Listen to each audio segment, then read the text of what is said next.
Russia's invasion of Ukraine, dear me, what a bellicose language not heard in this chamber for decades. The EU institutions have been notoriously pro-Russian and stronger words were usually suppressed by the big men in the European Parliament and the Commission.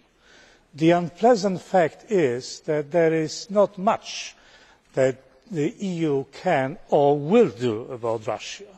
The EU has neither instruments nor will, nor a common foreign policy for that matter.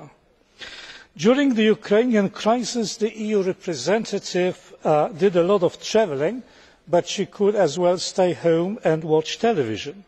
The job was done by the representatives of national governments.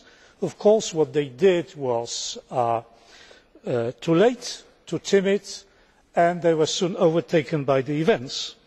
Today it is clear that the belligerent rhetoric is no longer palatable to the powerful European governments and will soon change. Chancellor Merkel is not happy with this war of words and longs for good old days of business as usual. Other European governments think pretty much the same. The present outburst of a moralistic rhetoric condemning Russia, not the first one and not the last one in recent history, is one of those episodes that will soon pass into political oblivion. What will most likely happen is a tacit agreement between the major Western players and Russia, legitimising her imperialist interest in the Crimea and elsewhere, and it will not take long before this chamber will be praising Russia for her self restraint and a generally stabilising role.